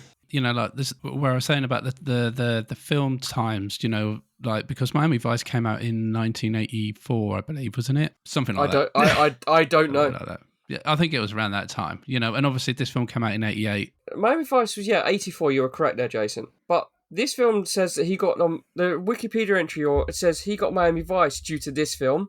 Yeah. Mm-hmm. Or did he get this film due to Miami Vice? No, the other way around. He got Miami Vice because he played a cop in this film. But this film was made after Miami Vice debuted and when it was cast. Well, this is where the mystery comes in. So what tapestry is being woven here by... It took a long time to make the film, and presumably there's a hefty bunch of post-production animating individual frames of things. Unless these shots were filmed in 83 or 84 concurrently to Miami Vice. But then how would people see... I'm assuming, because this is set based off the short from the 70s, that Jitloff wanted to make a bigger film from it. So he went out to start making a film, you know, maybe in the late 70s to, 80, 81. You know, and this is the time period that maybe he actually did the shots for the film. And like Jerden alluded to there, you know, it's taken him from, say, like maybe he finished filming in 82, 83. You know, it's taken him those extra years. Makes sense, yeah. To actually put the film together. And in answer to Chris's question, what I've always considered is that Philip Michael Thomas just used as part of his audition process the idea that he'd played a cop in a movie recently. Oh, okay. Rather than them seeing him do it. Okay, yeah. I was seeing it a bit black and white. We need like someone who can play a cop type. We'll go, well, I have done that. And he might even have like documentation to prove it. Mystery solved. Mystery solved. There we go. There it is. Mystery conjectured. Conjectured. Yeah. So on that high note, we'll leave the cast where it is, and we'll move. No, you will not. No? Because there's the where he goes to see all of the filmmaking unions. They're all played by a guy called Will Ryan. Mm-hmm. He died a couple of years ago, but he is a legendary animation voice actor. Did he play Goofy? Yes, he did. He does a Goofy voice in this. He was never a full-time Goofy, but he played Goofy a couple of times. I think he did play Pete, Goofy's nemesis. I was going to say, what I read, he did the Goofy voice for a Goofy movie. Right, okay, that does make sense. Think. He's worth looking into. And during the Wizard run, there's a guy playing a cop in a cop car where the wizard runs past and the lights of the cop car spin round really fast. Mm-hmm. And the cop leans out and goes, wow. And that is the cinematographer of this film and of Titanic, Russell Carpenter. I had no idea that was Russell Carpenter. There That's you go. Bad. It's like he is this film's equivalent of Dean Cundy. When you see Dean Cundy on Halloween, and then later on he's like doing Back to the Future and I think Jurassic Park. Was he cinematographer on? But anyway, Russell Carpenter there. He does one of the less good stop motions. He does a stop motioning leaning out of the car. That's one of my favourite gags as well. When he goes to the different boards of film. And the animation board of film, he's wearing white gloves. Yeah, well, he's talking like this. I was not expecting to see that. And the exaggerated costumes, I was like, whoa, hang on a minute.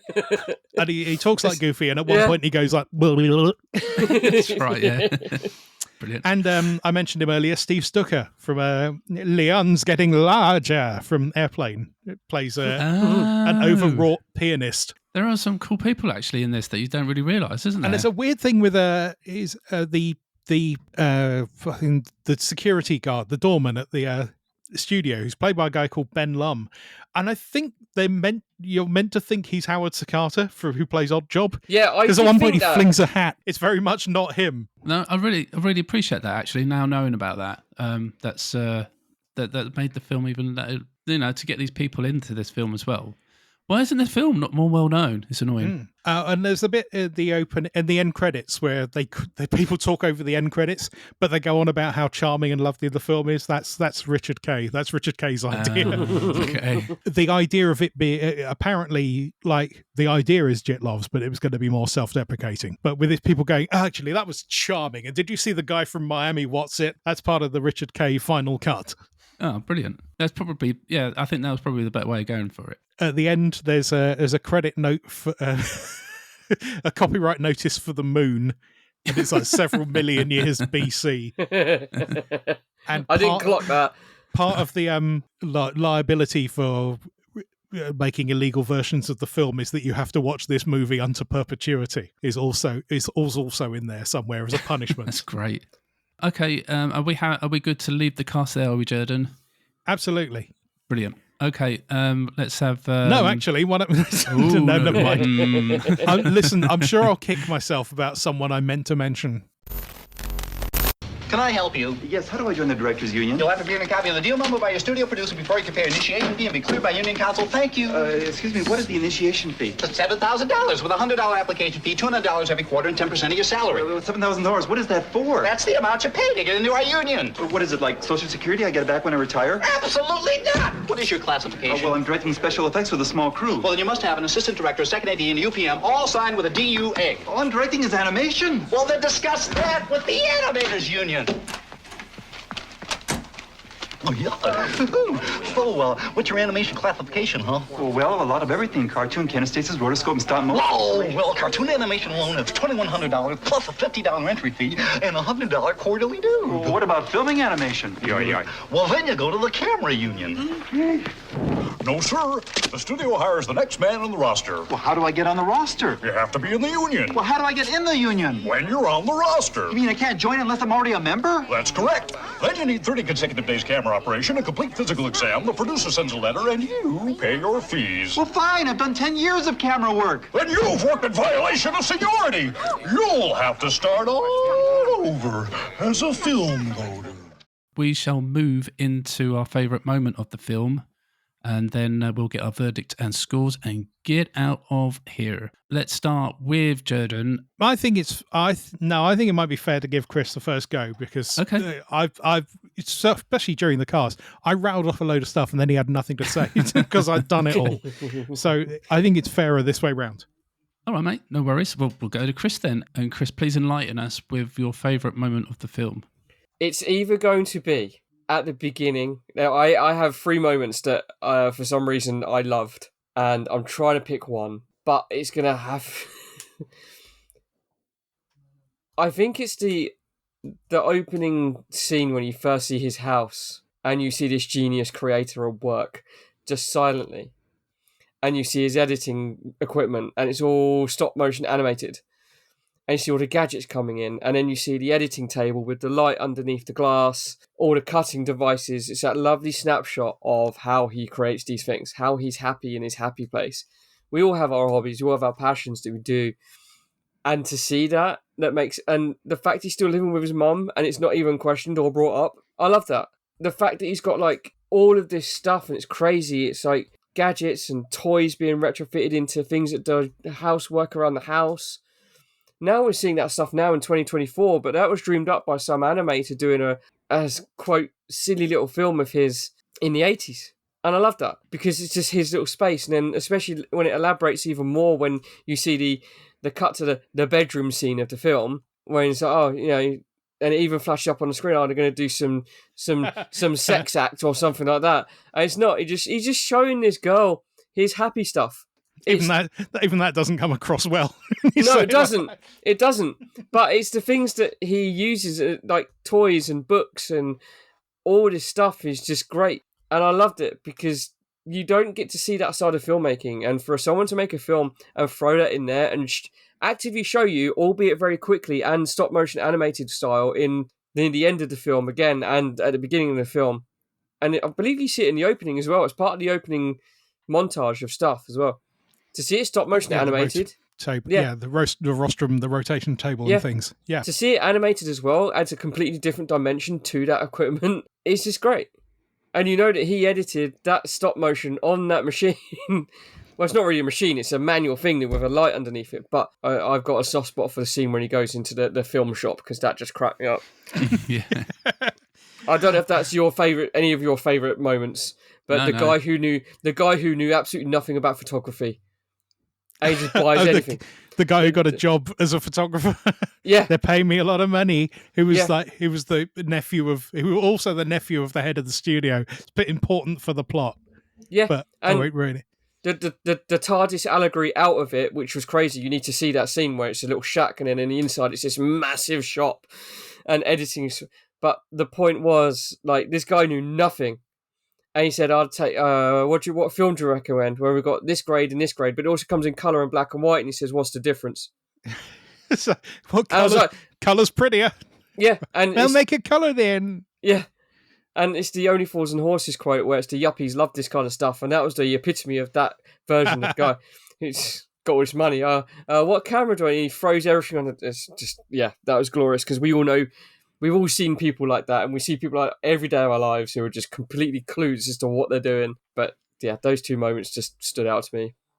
Awesome, good choices, dude. Good choices. I'll go next and give Jerden a bit more elbow room. You know. Yeah, I don't have thinking time. I know what it is. It's just I don't know if it counts as a moment or not. Well, or just a favourite part of the film. I mean, I spoke strongly about the preservation of like this, how this type of filmmaking and how the film preserves that, and I think that is one of my favourite parts of the film. But I will talk about the car chase at the end, because that was one of my favourite moments of the film. Like we have alluded to this part of the film where Jitloff has managed to edit his film. He's got it. It's in the can. He's then it's literally in the can because back in the day. But then, like he realizes he's got to get this to the studio really quickly, and he's got no way of getting there. Obviously he's got no money for a taxi.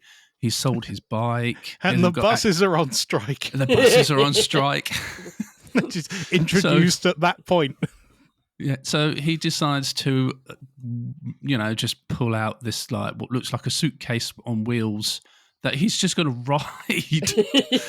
He's going to sit on top of this what looks like he puts the film inside it, nice and snug, closes it, sits on top of it, and it's got like these two little handlebar thing for him to hold on to, but it's not like sticking out. It's like it's really like on the side of the suitcase. He's just riding down the roads on this suitcase. You know, what happens from this point is then like these policemen, you know, start chasing him, and then the policemen who are after the policemen start chasing them, and it just sort of alludes to this crazy like car chase. And you know, like at one stage, Jitlov gets knocked off the suitcase, and the suitcase carries on. It goes through a car wash and all this kind of stuff. I've forgotten about the car wash. You know, but he eventually catches up with it somehow, gets back on it, and gets it to the studio. But just that whole scene in itself was just, I don't know, I was just captivated by it. And like, I think I was rubbed my eyes at one point. I was like, what am I seeing? What am I seeing here? But it was masterfully done. You know, there was nothing jaded about it. There was nothing that took me out of what I was seeing. It all felt really, really believable in some magical way. And I just really enjoyed that part of the film. It was just really great. It is believable, Jason, because people are riding those suitcase-sized scooters around airports now. Yeah, except you can't get anything else in it. But it's, you know, in this case, he had everything in it because he's a gadget master. But what I loved about that was the tiny little cute headlights that came out. Yes. Yeah. You know, just if it's not crazy enough, we've got two little sports car lights that just flip out. All right, Jerden, put us out of that misery, mate. What was your favourite? What else can it be? It's the Wizard Run. Yeah. It's the thing the whole film leads up to. We knew that. You see all of the making of it. It's absolutely, and like, not only that, it's a thing he'd done before. He'd made this film before, and then he did it again. But like, I was going to say better, but like, you see a lot of his other short films in the film. He probably could have just used the original one, but he did it again, and he did it again, and you see the process. And like, there's a bit earlier where all the young actresses are hanging about in the street, and then they sing a fake happy birthday song because the police go by and they haven't got permits. And then you see that scene in it, and everything starts to make sense. All the bits you've seen, like the running along the wall. What's this about? The music's amazing. Also, it's a bit of, if you don't want to watch the whole film, you can just watch that bit of the film and you get the same sort of dopamine joy from it, but in about 10 minutes. Brilliant. It's honestly, it's a staggering bit of work. It is. It really is.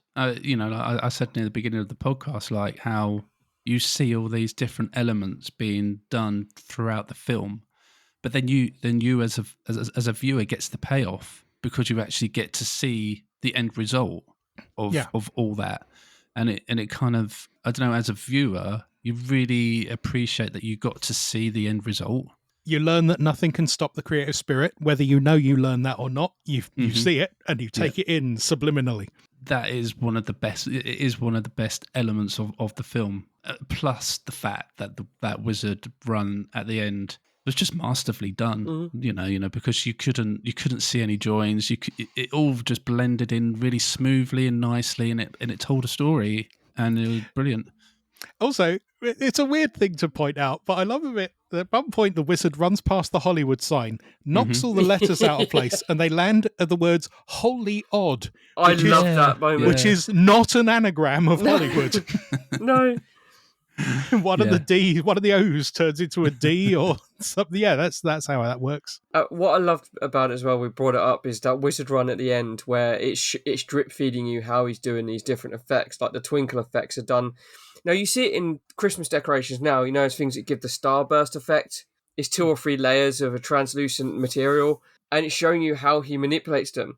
He's showing you how they made these effects happen in Hollywood and film and television, which are standard twinkly effects of how you get something to rotate but still keep their starburst shape. He shows you how they did it with three layers, and then he rotates it, and then you put multiples in there, and the 2 things, it's like a moire pattern that happens underneath, and then they appear in the wizard run. Yeah, but it feeds into that, like, showing you like what was wrong with the Hollywood system as well, I guess, because like you had that scene where the 2 producers were in the studio with the graphics man, and like the producer's losing his mind over the fact that it's going to cost $2,000 to have one star put into this show. It's worth reading the list of effects and prices in there. This time I spotted time code inversion, which I'd never spotted before. And my wife spotted that there's also a charge for like creating that list of charges. But it was another great part of it. Like it's telling you like this computer graphics thing, you know, and it costs £2,000 for one star, where I can do stop motion and put multiple stars in it for probably half the price, even more, and it will look just as good. And also, those were by the hour as well. Yes, It wasn't just the price for an element; it's how long it takes to create. One star, yeah. So yeah, I really appreciate that element of the film too. So a wonderful, wonderful, wonderful stuff. I'm the wizard of speed and time. The world of film is where I shine. I've got magic to let you see just where you were and want to be on imagination's silver screen. I can help you find your dream.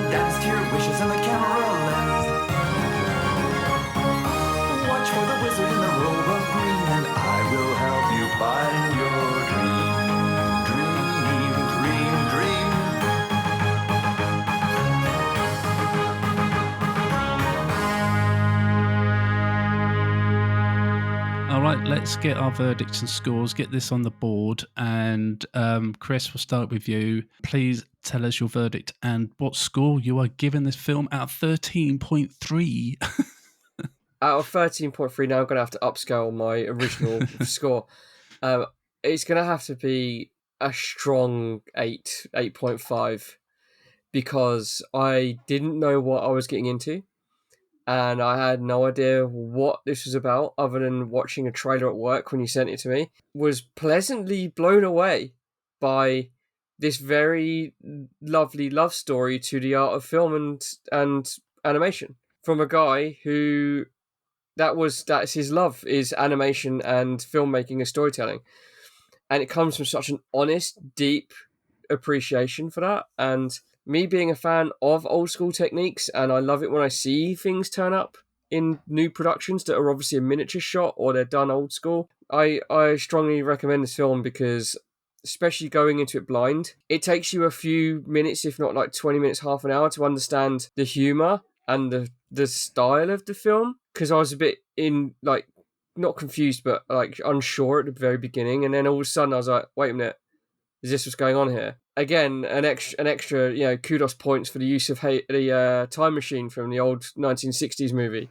George Powell's Time Machine. Yeah, which makes a brief blink and you miss it cameo where he's cleaning the studio lot, and then he sits in the thing and it shoots off and starts spinning and everything. That's Time Tripper. That's a whole film you can find and watch by itself. This is going to send me down a rabbit hole of his stuff because I was pleasantly surprised and awestruck by not only the content of the film but the message. Beautiful. I couldn't say it better than myself, Chris. You said everything that I think of this film too. All the satirical stuff as well, all the spoofy things, and the song, right? There's a magic place that can glorify your face. All you need is cash and talent, and you can star in Hollywood. Yeah. It's an amazingly cynical song delivered very beautifully. It is, yeah, and just everything else that Chris has mentioned. The messages about the Hollywood system and about special effects and stop motion, and it's a wonderful film, and I'm really, really pleased and happy and appreciative to Jerden for introducing this film to us and to me, because I wish I'd known about this film years ago, because I would have been blowing trumpets about it too, which I will be doing from this point onwards.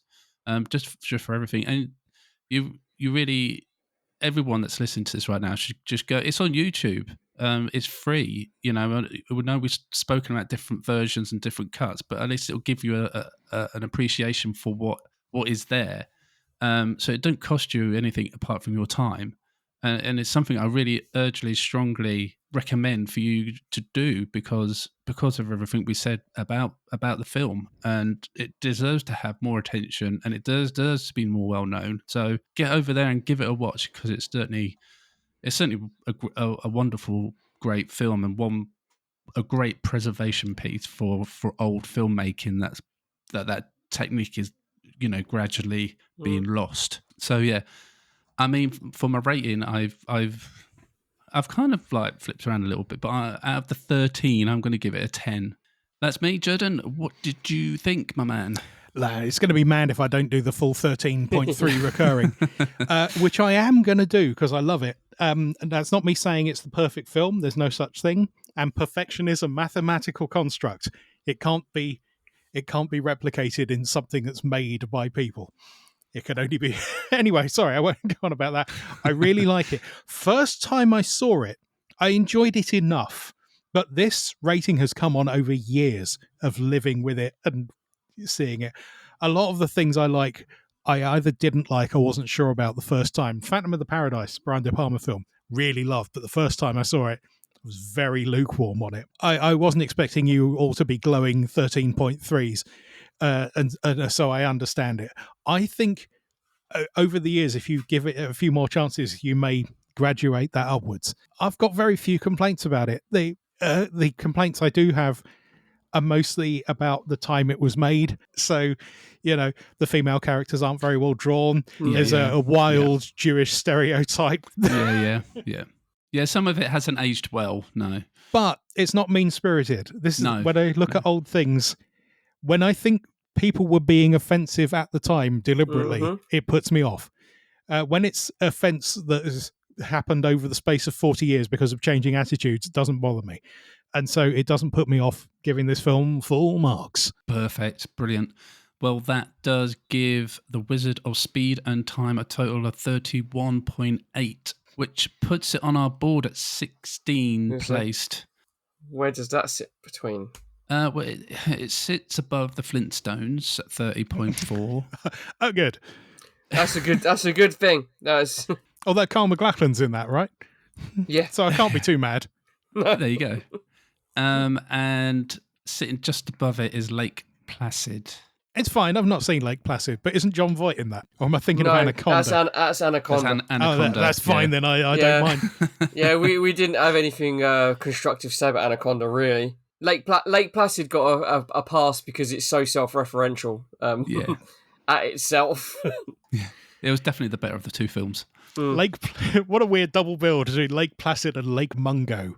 Very unlike each other. Yeah.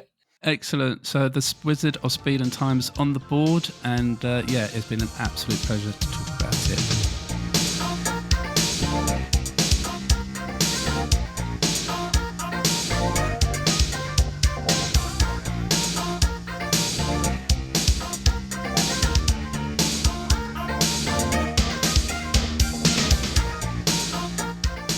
Jerden, thank you so much for joining us. It's been an absolute blast having you here. You're very welcome. I love to talk endlessly, but also go because I'm speaking faster than I can think. But it's been an absolute pleasure. Like I said at the beginning, I really appreciate you coming out at short notice and for bringing this wonderful film to our attention. You'll forever be in my debt for that alone. Please, can you let the listeners know where they can find you? Oh, mate, there isn't a place they can find me at the minute. I've two stalled podcasts. One that's in the kind of it might be a joke stage with a well-known person. Mm-hmm. I still don't know if he's joking about doing this podcast or not, but he seems to not be. So let's see. Doing the Quantum Witch music. I'm around and about, but I don't have a specific project that people could look me up on. Are you on a social that people can catch you up on? You know what? I am. I'm on Bluesky, like a big leftist snowflake. JerdenCooke.bluesky.social. Good. I think everyone's left that cesspool of hive of scum and villainy that was Twitter and X. Yeah. I mean, I still have the accounts there, and I look occasionally because I have DMs with people who are still on there. But that's all. I don't read it. Okay, cool. Well, thank you to you who's listening to us right now for listening to our rambles for this episode. Really, you really, in particular. Thank you. We really, really do appreciate your company. There's a few things I'd like to mention quickly before we get out of here. And the first is that we do have a coffee page at coffee.com/thewolfiepod where you can support us monetarily from just £1. Or if that's not right for you right now, then we would really appreciate a rating or review on your platform of choice, as it does really make a difference to the discoverability of the show. Don't forget, you can also go and take a look at our website or come and join our Discord. We'd love to say hello. Links to all of this can be found in the show description. Also, just have one little thing to mention as well, and that is we are moving all our game coverage to a new website, which will be happening very soon. Been busy building the website and it's getting near to the end and near to ready to being released into the wild. So please go and follow So Many Games on Bluesky, or if you do insist on still using Twitter, then you can find us there as well. That's where I will be posting updates and notifying you all when the site eventually goes live. Links to the socials and to the website for So Many Games can also be found in the show description. With that said, guys, it's that time once more to say goodbye. You'll have to start all over as a film loader. That's ruined. Whenever anyone talks about starting all over, my brain goes, as a film loader. I'm going out with something poetic. Go on then. All the big things I should have done by now, but I was so busy doing all the little things. Oh, beautiful.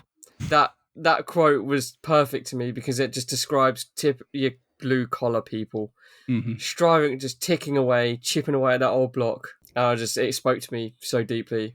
Cool. Well, all that's left for me to say is that my name has been Jason, and Miss Belair, if you feel compelled to grab part of my body and shake it before you can even be friendly, you've got far worse problems than you think I have. We didn't even bring up the handshaker version. But No. there you go. That's going to sound really weird. Fantastic. Well, take care out there, guys. Thanks for listening, and we'll see you on the next one. Bye. Bye.